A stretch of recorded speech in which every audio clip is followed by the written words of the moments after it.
Bonjour à tous et bienvenue pour cette nouvelle analyse sur la chaîne de Ma Réussite Professionnelle. Bon, on va plonger direct dans le vif du sujet. Accompagner au quotidien les professionnels et les candidats motivés pour réussir leurs examens et concours, c'est une mission passionnante. Surtout quand on sait à quel point les emplois du temps sont souvent surchargés. Que ce soit pour préparer un concours de l'éducation nationale ou toute autre certification bien exigeante, ce décryptage tombe à pic. Aujourd'hui, on va voir ensemble comment rédiger un réap, la fameuse reconnaissance des acquis de l'expérience professionnelle qui ne se contente pas d'être juste correct, mais qui va véritablement capter l'attention du jury et faire la différence. Et pour tous ceux qui ont le nez dans leur dossier en ce moment, restez bien avec nous jusqu'à la fin, on va partager une méthode hyper concrète, applicable dans la foulée. Au programme de ce décryptage, 6 étapes clés. D'abord, l'enjeu stratégique, puis l'erreur que presque tout le monde fait. Ensuite, la structure parfaite pour réussir, comment convaincre le jury, l'étape cruciale qu'on zappe trop souvent, et pour finir, les meilleurs outils pour avancer. Allez, c'est parti avec notre première partie, l'enjeu stratégique du réap. C'est vraiment un outil décisif. Alors, le premier truc à comprendre, et c'est fondamental.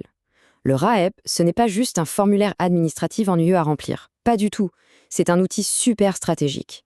Il faut bien se dire que le jury ne connaît pas les candidats à l'avance. Ce dossier, c'est littéralement la seule voie écrite dont on dispose pour s'exprimer avant d'arriver à l'oral. Le but de ce document, ce n'est surtout pas de raconter sa vie ou de lister son parcours de A à Z. Non, son véritable objectif, c'est de prouver sa valeur professionnelle de façon incontestable. C'est un vrai changement de logiciel mental qu'il faut opérer là. Ce qui nous amène à la section 2. L'erreur majeure des candidats, la fameuse description face à l'action. En fait, il y a une erreur fatale qu'on voit passer tout le temps. C'est le fait de décrire ses tâches un peu comme on le ferait sur une simple fiche de poste. On lit souvent des trucs du genre « j'ai mis en place un projet pédagogique » ou « j'ai accompagné une équipe ». Bon, honnêtement, c'est beaucoup trop vague. Le jury, il ne veut pas lire la routine quotidienne ou le descriptif plat des journées de travail. Ce qu'il attend, c'est une véritable démonstration de force et de savoir-faire. Mettons-nous 2 secondes à la place des évaluateurs. Face à une phrase aussi vague, le jury se pose une seule question, toujours la même. Ok, mais qu'est-ce que ça prouve sur les compétences réelles? Eh bien, pas grand-chose. Un dossier qui tape dans le mille doit obligatoirement répondre à 3 questions simples. Quel était le contexte de départ? Qu'est-ce qui a été fait très précisément? Et quels ont été les résultats obtenus? Si on zappe ça, le dossier perd instantanément tout son impact. Du coup, voyons la troisième partie, la structure de la réussite et ses 3 piliers.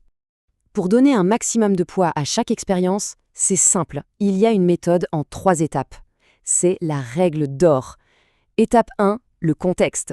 Il faut poser le décor. Quelle est la situation de départ, l'établissement, les enjeux ou le problème à résoudre. Étape 2, les actions.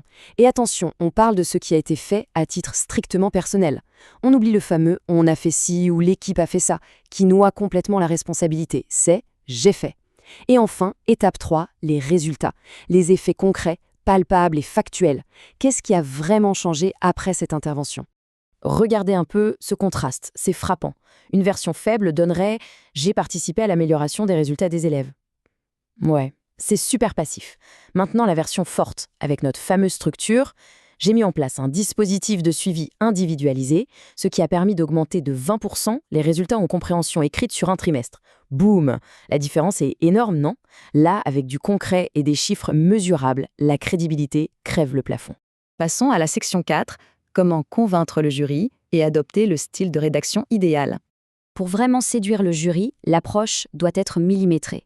Il y a des tics d'écriture à fuir comme la peste, les phrases interminables qui finissent par endormir le lecteur, les termes super vagues qui ne veulent finalement rien dire, et surtout, ce fameux jargon inutile qu'on utilise parfois pour essayer d'avoir l'air expert, mais qui cache souvent un manque de substance derrière de grands mots.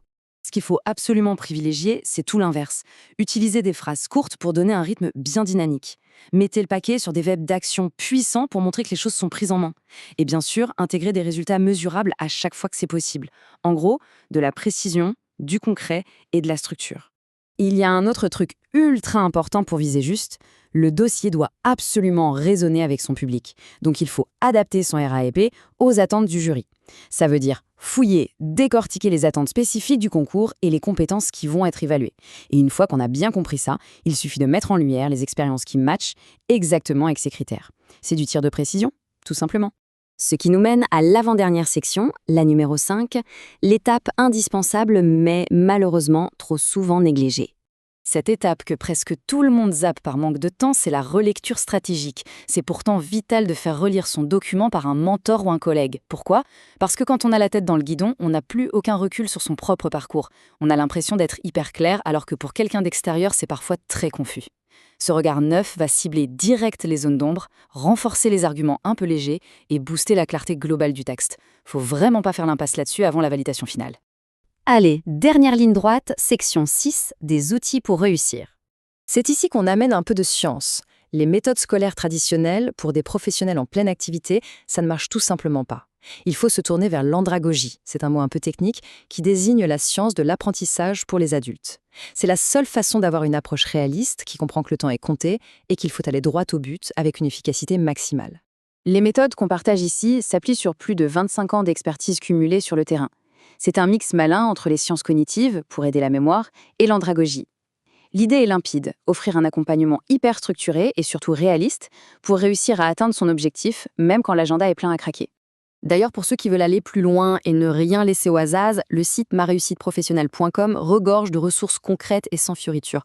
On y trouve des e-books de méthodes très ciblées comme Étapes pour rédiger son RAEP ou Réussir son RAEP quand on travaille, le fameux mini-guide RAEP, un pack réussite du coaching individuel et même des formats exclusifs qui combinent audio et écrit pour pouvoir réviser absolument partout. Tous les liens sont bien sûr disponibles juste en dessous de ce décryptage. Il y a aussi un excellent article de blog qui s'appelle Rédiger un RAEP pour séduire le jury qui complète à merveille tout ce qu'on vient d'aborder. Pour terminer, gardons en tête cette petite réflexion qui résume tout. Rédiger un RAEP efficace, ce n'est pas une question de talent inné, c'est purement une question de méthode. Mettre en place une structure claire, des exemples palpables et des mots précis, c'est l'assurance d'un dossier qui gagne immédiatement en impact. C'est vraiment la clé pour piloter sa carrière. Si cette analyse vous a été utile, n'hésitez pas à laisser un petit j'aime et à vous abonner pour ne rater aucun de nos prochains décryptages. Alors, petite question pour finir en beauté, face à votre page blanche, quelle sera la toute première phrase d'action que vous allez choisir pour déclencher ce fameux coup de cœur du jury? Réfléchissez-y bien. À très bientôt sur Ma Réussite Professionnelle.